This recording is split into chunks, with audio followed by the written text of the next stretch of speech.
ગીર સોમનાથ જિલ્લામાં અનઅધિકૃત રીતે દરિયામાં લાઇન અને લાઇટ ફિશિંગથી માછીમાર કરતા બોટ હોડી માલિકો વિરુદ્ધ સખત કાર્યવાહી હાથ ધરવામાં આવી છે.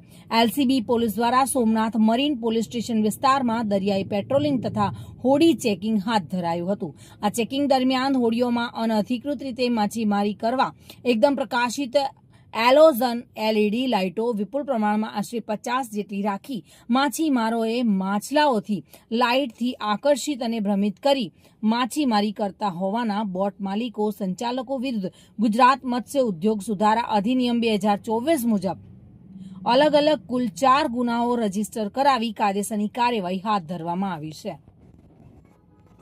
પ્રતાપ સિસોદિયા સાથે bureau report, today Gujarati news.